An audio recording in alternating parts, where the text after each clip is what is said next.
everyone. What comes to mind when you hear the words sushi, anime, and Pikachu?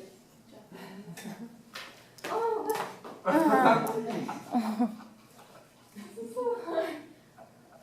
Okay, I'm sorry. Well, I think of Japan, and my love for Japan is as vast as an ocean. And so today I will inform you all about Japan.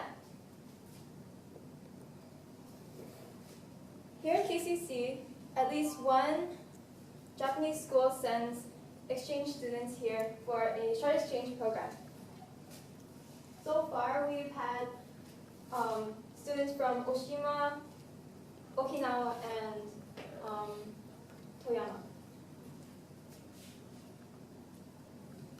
I have researched Japan's culture.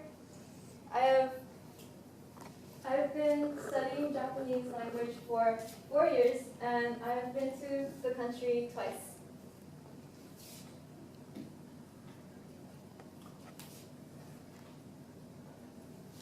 There are many interesting aspects about Japan, and it makes it a unique travel destination. So today I will talk about the Japanese etiquette, food, and transportation. Let's start by discussing Japan's culture etiquette. In Japan, people are very respectful. So there are many ways to show respect. And the first way I'm going to tell you about is bowing. And bowing is a cultural norm in Japan. It is done both formally and informally between friends or strangers and coworkers, etc. And Drew Brown, author of the book China, Japan, Korea, Culture and Customs, stated that a person is expected to bow deeper and longer than the other person if the other person is of higher status than them. And I found that on the website, Inside Japan Tourist, there are several ways to bow. The 45-degree bow is called Saikei bow, and that is like here. And that is for a sincere apology or just to show like high respect. And the second one is a 30-degree Kei bow, which just shows respect to superiors. And the 15-degree Eshaku bow is for greetings, and it's semi-formal. Another aspect of Japanese etiquette is honorifics. And if you study Japanese language, you know that the honorifics is a big part of Japanese culture. And Ben Bullock, founder of Science Language Japan FAQ.org, stated that the Japanese people use honorifics when talking about others, and you use it after the person's name. The most common honorific is san. So, for example, Tanaka-san or Elijah-san. And the equivalent of san is in English is Mr. or Mrs. or Miss. It all means the same, just depends on what context you use it in. And honorifics situate people within the Japanese social hierarchy. By using various honorifics that show respect or affection. And another aspect of the Japanese etiquette is just when you eat. When you eat, there's all kinds of different etiquettes that apply, and one that I'm going to cover is when you eat ramen, for example. So in Japan, it's culturally expected for you to slurp your noodles, and that is because it signals to the cook or the server that you're enjoying your meal. And that is something that most Westerners here in America struggle with when they visit Japan, especially me, is because in America, where slurping at any time is considered rude. But that's just a part of their etiquette. So now let's dive into everyone's favorite topic, which is food.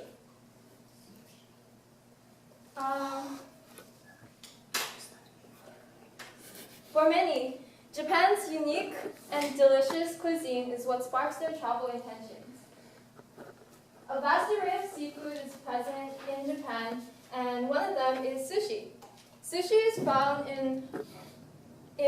you can obtain sushi so easily. You can find it in your regular restaurants or bars, and you can also find them in convenience stores or at a train station, for example. And it's just a lot of options to choose from, and there's many places available to fit everyone's time schedule and needs.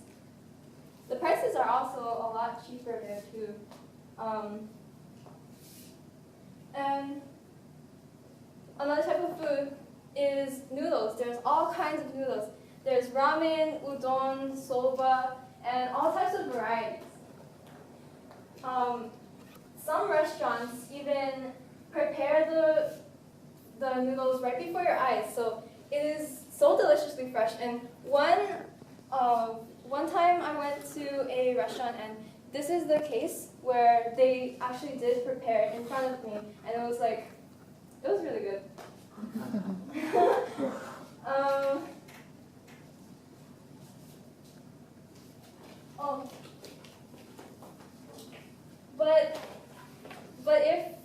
But if you're daring and you want to try something new, something out of the ordinary, then fugu is for you.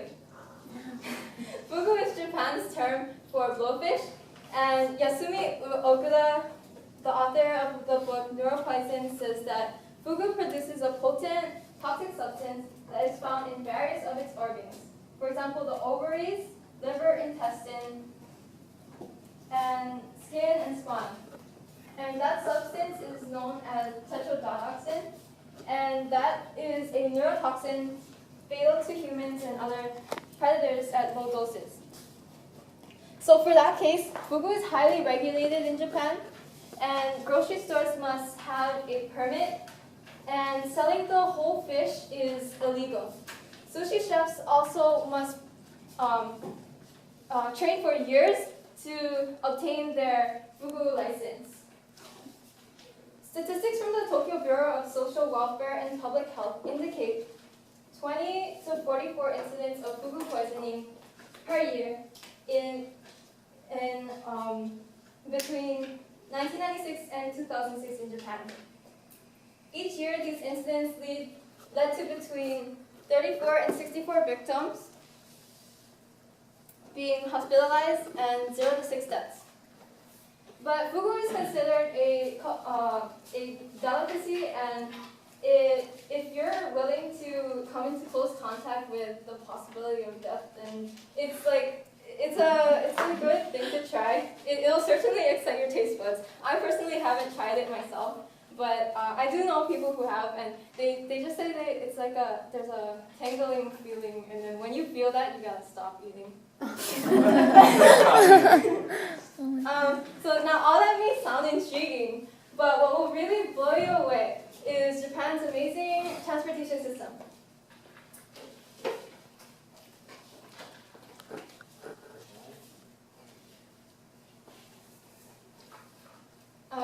Okay. So in Japan, there are lots of options for public transportation. You can either decide to go on a leisurely walk leisurely, or go on a jet-fast bullet train. And so the main islands of Honshu and Kyushu, they're served by a network of high-speed trains that connect most of the major cities. And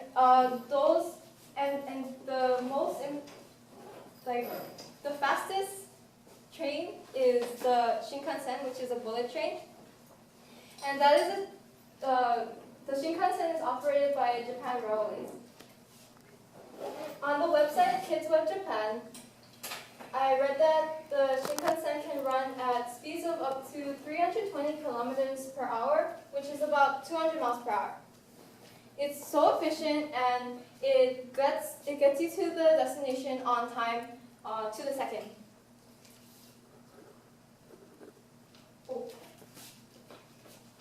Actually, I have a example of a actual train ticket that I had when I was in Japan, so I'll just pass it around. That's the English version of the tickets because I had the Japan Rail Pass.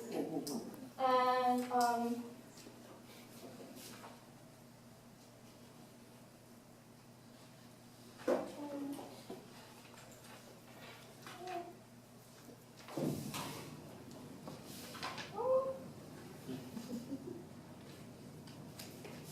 so trains are another important part of Japanese transportation, and Japan's 4 major islands, which are Honshu, Hokkaido, Kyushu, and Shikoku, are covered by an extensive network of railways.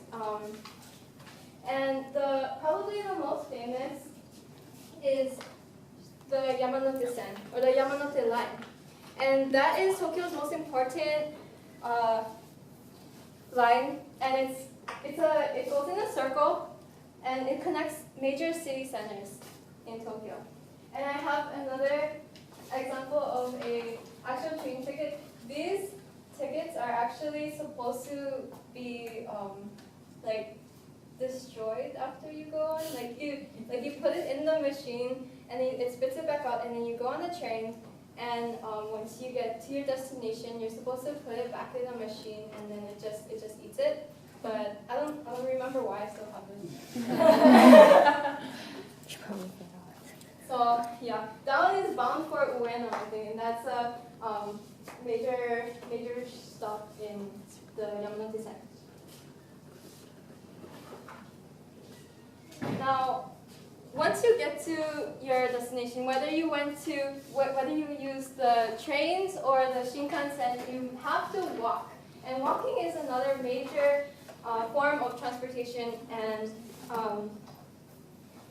so in the morning, you can see a lot of people just like businessmen and businesswomen, children, school children going to school, just all types of people walking to get to the destination.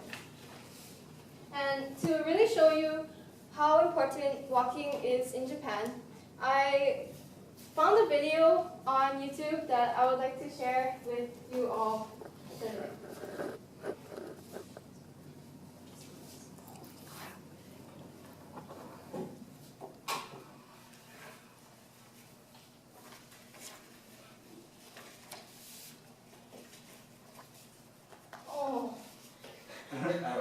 Oh, really? Do you need sound? No, it's okay. Just the main picture is fine, because I'm going to talk. So this is a video of a Saturday afternoon at the Shibuya crossing in Tokyo. And this crossing is known as the world's busiest pedestrian crossing. And on a website called Media Bistro, I found that more than 45,000 people cross this intersection every 30 minutes. I've actually been there myself the last time I went to Japan, and although it wasn't as crowded as you see here, like there are actually like people coming at you from all different directions, and it's a really fun experience. Like I do recommend you to try it.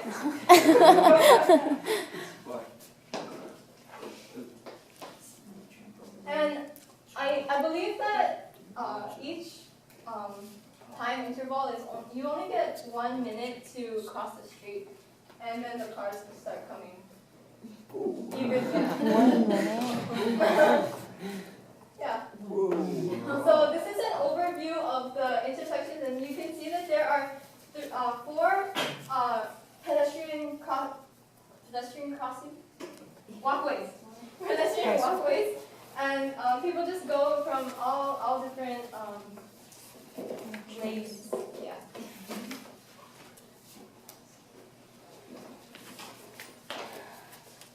As you can see, Japan has many interesting aspects of their culture, including etiquette, food, and transportation.